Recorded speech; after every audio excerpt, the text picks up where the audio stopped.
All right, so I wanted to give a little hint about force comparisons, because it often comes up that you have to compare two forces.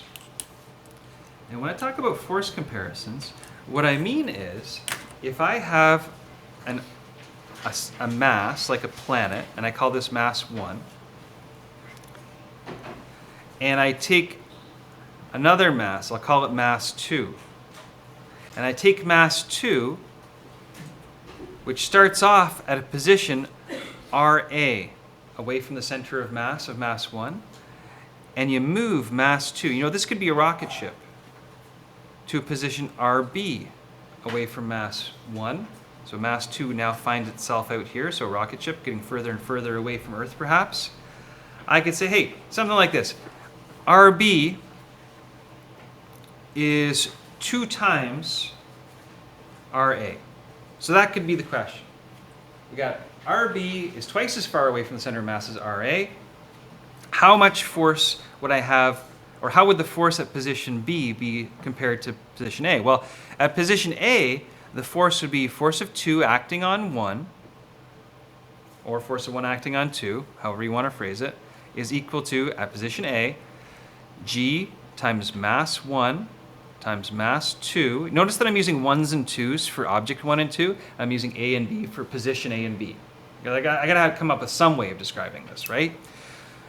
And I could say divided by RA squared.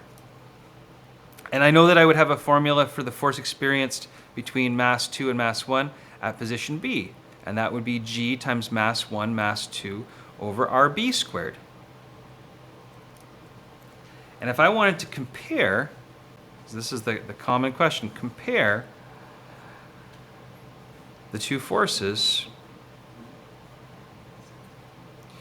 one of the popular ways to compare things is as a ratio. And a ratio comparison actually works out really nice in this case. I could say force of 2 acting on 1 A divided by force of 2 acting on 1 B could be written as G M1 M2 over RA squared divided by G M1 M2 over RB squared. I could put brackets around those guys. But I know that when I have a fraction divided by another fraction, I could simplify the right-hand side of that expression. Force of 2 acting on 1A over force of 2 acting on 1B becomes G M1 M2 over RA squared times, invert and multiply, RB squared over G M1 M2. And as soon as I do that, what gets to cancel?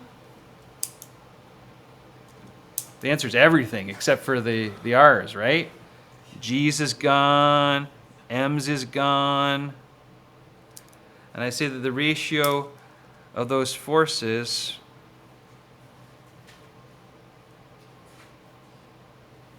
is now going to be equal to RB squared over RA squared. And it's not a mistake that there's a B over A on the right and an A over B on the left. That's not an accident. That's the way the math really does work out. Now remember, what we said was we're talking about how these two would compare when RB is equal to 2 times RA. So that's part of the question, like, you know, when that's the comparison between the two. And so we could sub that value in. We could say, okay, well then let's express RB in terms of RA. So force of 2 acting on 1A over force of 2 acting on 1B would end up being, instead of RB, I'd write 2 times RA. Now the thing that people mess up here is that we're subbing in 2RA in the RB slot, which means that it has to be that whole thing squared. That's a common mess up if you don't square the whole thing.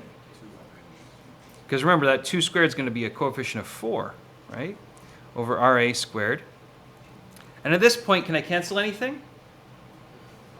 Yeah, the RAs can cancel, because wouldn't that become RA squared and RA squared? But don't forget, what we're really saying here is that there's 4 RA squared over RA squared, right? That's what this statement is really saying. So when we cancel out those RAs, that's fine, but the 2 squared remains. And that means that the ratio of force of 2 on 1A divided by force of 2 on 1B is 4 over 1. Or I could say force of 2 on 1A is equal to 4 times force of 2 on 1b. Just kind of bringing that denominator over to the other side. Oh, sorry, I'm off page. My bad.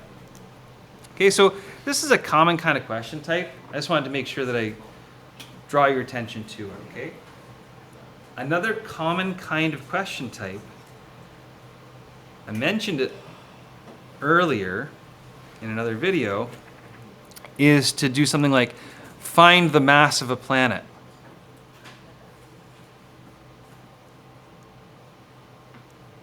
And if you wanted to find the mass of the planet, they might give you information like F big G that would allow you to state that F big G is equal to F little g. What we mean by that is that if we were going to make a claim like that, we would say that something was on the surface of the planet, an object is on the surface of the planet, and maybe we've already calculated that the gravitational field intensity, which of course we know is the same magnitude as AG, is equal to, let's pick on Earth, 9.78 meters per second squared. Let's just say that that's the average acceleration due to gravity on Earth, because they might give you like the average acceleration due to gravity on the surface of Mars or something like that, you know? So I'm just going to pick on something we're familiar with right now. In the homework, by the way, you'll get like Mars or the moon or something instead, okay? And we say, hey, if F big G is equal to F little g at the surface, then G, mass of the Earth, times the mass of, I don't know, it doesn't even matter what the mass is, let's just say it's the mass of a person, divided by r squared, this would be the radius of the Earth, is equal to the mass of the person times that G value, that gravitational field intensity value, that 9.78. Remember that 9.78 is the average value for the planet. It's not local value, right? Like in our city. But when I look at this, the mass of the person cancels out. And if I was trying to find the mass of the planet, I'd say G, mass of the planet, divided by radius of the planet squared is equal to the gravitational field intensity. And then all I'm trying to do is isolate for the mass of the planet. And I can get the mass of the planet all by itself, in this case, E for Earth, gravitational field intensity times radius of Earth squared divided by 6.67 times 10 to the power of negative 11. And I can't tell you how many times I've had people get mixed up between big G and little g. They're not the same thing. Little g is the gravitational field intensity. Big G is the universal gravitational constant. Totally different things, okay? And make sure that that's something that's straight in your mind. If you have questions about it, absolutely ask me, okay? Numerically, they're different, but conceptually, like totally different, okay? I'm gonna leave it at that.